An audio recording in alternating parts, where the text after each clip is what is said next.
Tim, only four wide receivers have ever won the Heisman Trophy, and you were one of them, of course. You had the most successful career. You're in a Pro Football Hall of Fame.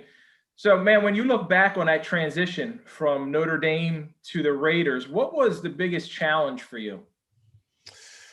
Oh man, literally learning how to play the position, man. My last year at Notre Dame, I was in the wishbone offense, because I was starting quarterback Terry Andresiak broke his collarbone my first, second game of my senior year.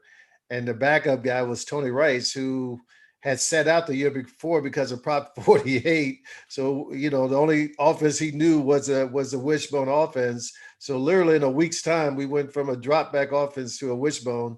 So when I got to the league, I was grateful to have guys like James Lofton, Willie Galt, Mervin Fernandez to literally teach me how to play that position. And if not for those guys, it would have been, a much slower start for me without a doubt.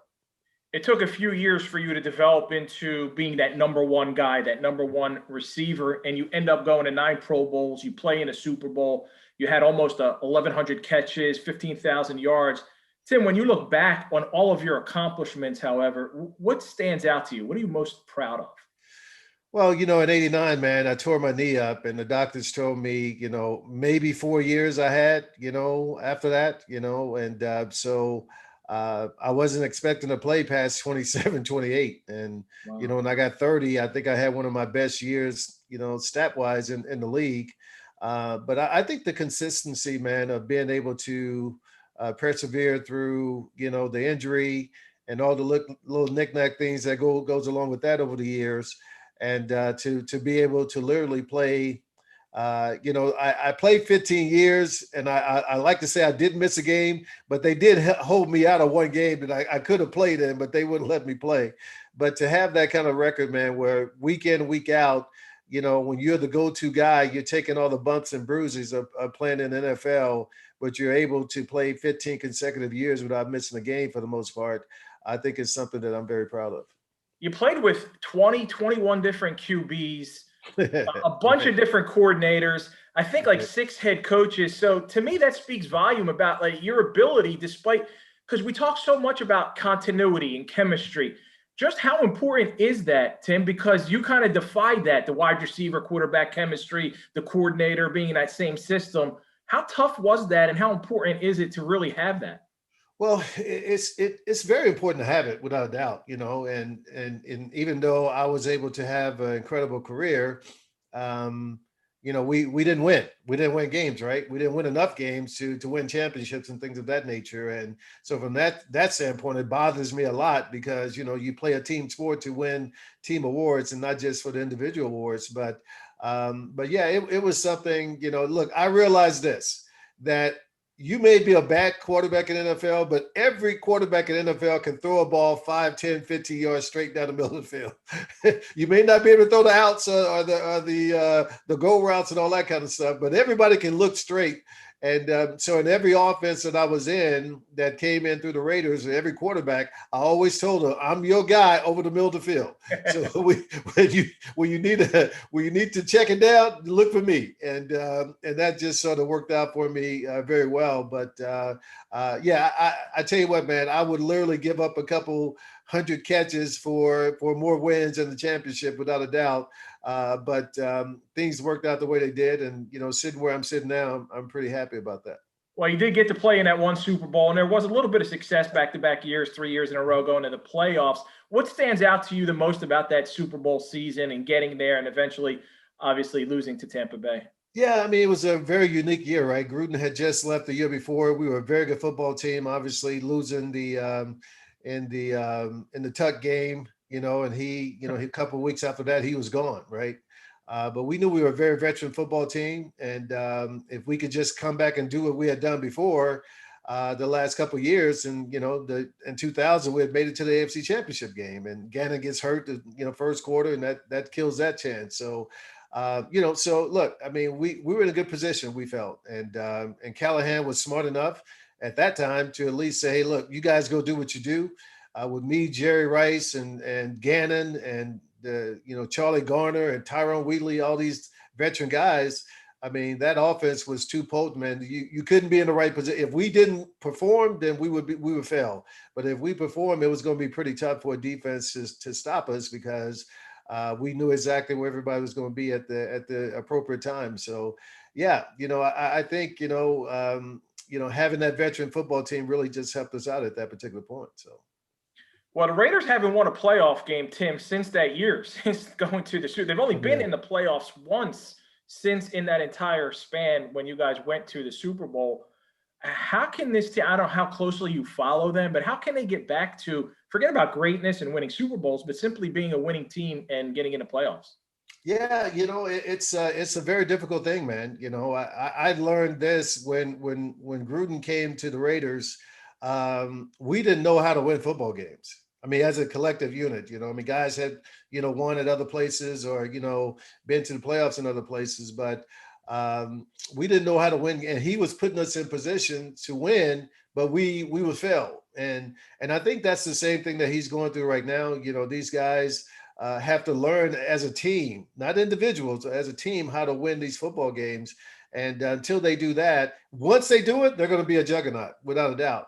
But until they do it, it's going to be the way, it's been the last couple of years. You win 5 or 6 games early in the year. Everybody's excited because you're on a great pace to make the playoffs, and boom, everybody gets in everybody's head and nobody can go out and perform. And finally you find yourself, looking on the outside, looking in at the playoffs again. So, but it's just going to take some veteran guys, man, to really gel together and make this thing happen for them. You talked about telling quarterbacks that you're their guy over the middle. It's a different game nowadays. And Right. how much easier do you think it is for receivers to not, go over the middle or put up these big numbers because D-backs, defensive backs, just can't play as physical as they were able to back in your day and years before that? Well, look, man, I can't even imagine a football game where my life wasn't threatened, going over the middle, So, look, it was so bad. I used to make deals with guys. Like, look, man, you don't take my head. I'm coming over the middle. That's what I do. I'm coming over the middle. You don't take my head off and I won't cut block you. All right. Let's just make that deal.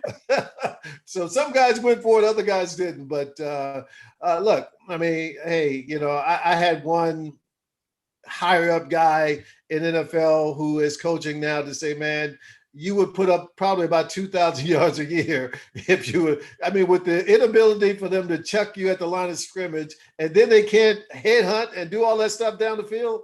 I mean, there would be absolutely no fear of going over the middle of the field. And, I didn't have much fear back then. So certainly now it would just be easy pickings, I believe. But hey, I'm not trying to, say, I'm better than these guys and that. But, our game was just totally different and preciseness and things of that nature. And I think if you put that in today's football, I think it would be pretty successful. I mentioned earlier how only 4 receivers have won the Heisman. One of those guys was just this past season, Devonta Smith. How good do you think Devonta can be in the NFL? Wow. I mean, he's coming into the league at the right time, man. I mean, this is a wide open offensive league at this particular point. There are 3 receivers on the field 90% of the time, or 70% of the time, they tell me.